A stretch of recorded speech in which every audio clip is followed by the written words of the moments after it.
Bismillahirrahmanirrahim. Today, I want to talk about peace. Peace is a very interesting topic and a very interesting word. We often hear peace as something that is the opposite of war, as in the novel War and Peace. And when we have a situation where we do have war and the war has come to an end, people say, now there is peace. If there is a conflict, the conflict ends. People say, now things are peaceful. Things have calmed down. And what this means is that in our usual language, peace is something that is the opposite of trouble, conflict, war. So what happens when we say that we want world peace? We're just pointing at the fact that we just don't want the world to be at war. We don't want conflicts in the world. We don't want troubles in the world. We want peace. And this all becomes very more pointed when we start thinking about what does it mean when we say Islam means peace. That Islam is the religion of peace and things like this. What is that? What exactly does that mean? Does it mean that Islam can make wars go away? Or that Islam can make conflict disappear? Or that Islam can make troubles be removed, or something like this. And we find that, when we say as Muslims, Assalamu alaikum, we're wishing peace on you. Peace be with you. Peace be upon you all. And what is the type of peace that we want people to have? May you have no war. May you have no conflict. May you have no trouble. And that is it's a good thing. It's a good wish. It's a good thought. It's a good intention. But the word for peace has many layers below. And I want to try to tease this out by comparing it to a few sister traditions. So Muslims say, Assalamu alaikum, and the response, Wa alaikum assalam. Peace be upon you, and upon you be peace. What do Jewish people say? Shalom aleichem, aleichem shalom. Sound familiar? It sounds so close to Assalamu alaikum that it's hard to pretend that we are just two different religions, right? It's hard to pretend that we're so different, so far apart. We're actually right there together. And in Aramaic, so the Shalom aleichem is Hebrew. In Aramaic, which was a variant of Hebrew in the time of Jesus, alayhi salam, that Jesus didn't speak Hebrew. He didn't. Hebrew was more the language of the priestly rabbis and the written language of the Torah. The language that was actually spoken was Aramaic, which was a kind of related language to Hebrew. And Jesus, in his in his times, spoke in Aramaic, and there is a scene where after Jesus has been crucified and dies and is resurrected, the disciples who had so much faith in him that he would help them overcome the Romans and all of this kind of aspirational intentions that they had. They all gathered in their homes, and they were frightened because they had just, the Roman Empire had just crucified Jesus, and they didn't know what to do, who was going to lead them, who was going to protect them, who was going to save them. And so they gathered in their homes. They were very scared, and Jesus appeared to them miraculously. And the first words out of his mouth are, "Peace be with you." And from then on, Christian communities have used this "peace be with you" as well. I'll never forget, I went to a conference on religion and writing and things like this. And Anne Lamott was there. She is an author of various reflections and insights about life and faith and all this. Not in a heavy religious way, but very, very light way. And she's very well known, and she came and spoke. And we were in a basketball auditorium, and all the bleachers were filled, thousands of people. And even on the court, the basketball court, filled with chairs. So we were all in those chairs, all in the bleachers. These are thousands of people. And, so she gets up there, and I'm sitting in somewhere on the court side.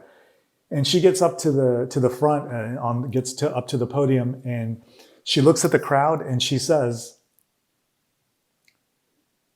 "May the peace of God be with you all." And the entire audience in one note responds to her and says, "And with you as well." And I heard this and I said, "Wait a minute. Did she just say Assalamu alaikum and they just said Wa alaikum assalam? Did that just happen?" So what I found out later is that Christian services have included this "peace be with you." When people enter the church sanctuary, in the liturgical language of the church services, "Peace be with you" is sometimes part of that. Not every church, not every Christian denomination, but some of them. So this idea of "peace be upon you" or "peace be with you" is a part of Islam. It's a part of Judaism, and it's a part of Christianity. And it's a part of many other religions. We know Hindu and Indian spiritual paths have this idea of Shanti, and Buddhist paths have this idea of getting to a place in your mind that is nirvana, that is a peaceful, still point that helps you center yourself and navigate the whirlpool of samsara. So this idea of peace is everywhere, and it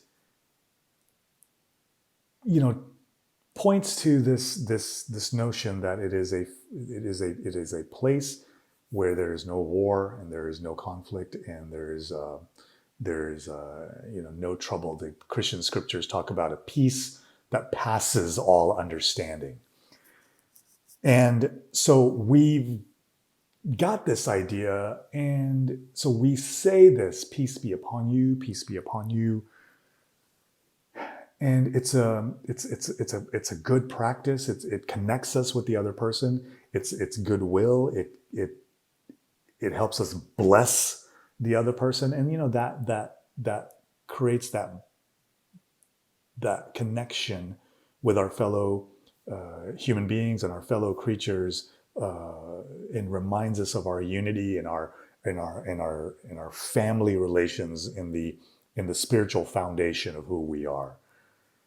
And it reminds us that we are all one. We're all here together. We're all in this together. We're all one family, and so on. And so this idea of peace as an absence of conflict was with me for a long time, many, many years, many, many decades. And then, I went to Arabic summer camp. Long story. I went to Arabic summer camp one year, and we were at Middlebury College, and I had a tutor, and his like during the day we had courses, and in the evening, they would encourage you to just continue to speaking Arabic and all this. And my tutor, we were talking about Salam, Salim, like the roots of Sa, Sin, Lam, Mim, and things like that.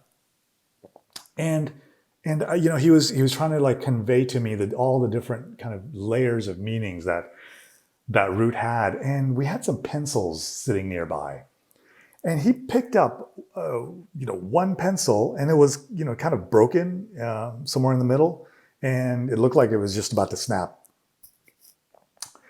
And he picked up a brand new pencil that was completely no cracks, no blemishes, no nothing. It was just a brand new kind of pencil. And he held it up to me, and he said, "Salim."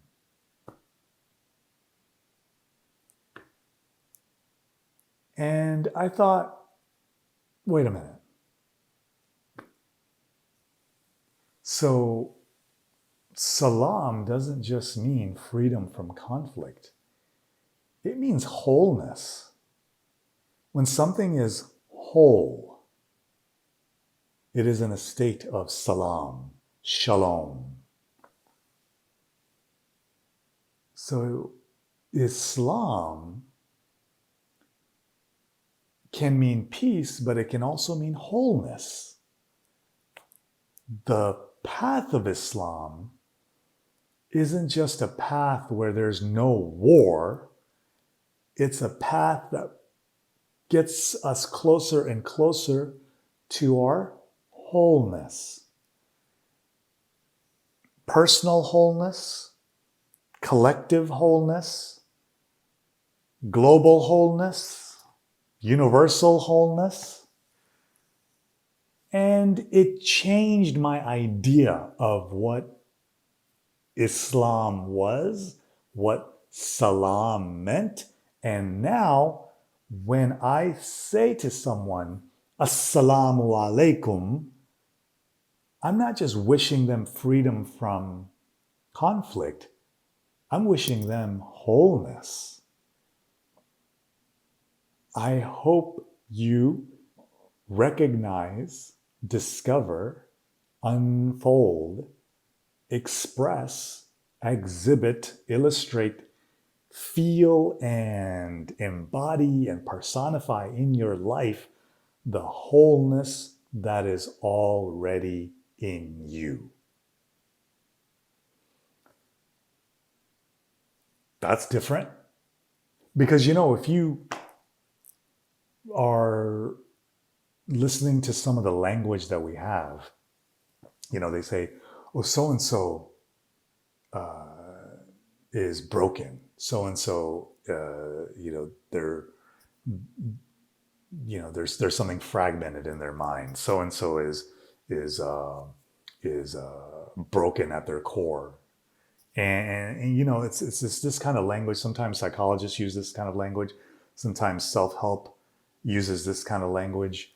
And, sometimes people use this kind of language for people who feel like they're falling apart, like they're lost, like they're abandoned, like that life is just coming down on them and just ripping them apart. But this is a reminder that at the core, we are whole. At the core, we are holy. At the core, we are always held together by God and protected. That even though in some aspects of the mind, we might feel fragmented and, distracted, scattered, they say scatterbrained. And in some aspects of our hearts, we might feel like we are being pulled in different directions. But Islam is the religion of oneness, of unity. And it is the wholeness. It reminds us of the wholeness that is always in us, because we ourselves are whole. We are, together with our fellow human beings, we make up a whole. And we have this wholeness, the Creator has this wholeness. He's not fragmented. Like, there aren't multiple gods. There's only one, the God, Allah, right? There's a wholeness there. There's a wholeness to us, and there's a wholeness to our relationship with Allah. And so when we think about Islam, when we think about wishing peace to someone or peace upon ourselves, in seeking peace, Allah, one of the names of Allah is As-Salam. And that's wholeness. And so this idea of wholeness can be very rich and fruitful and a new portal, a new doorway into understanding our religion and our spiritual practice and our spiritual path, that we are not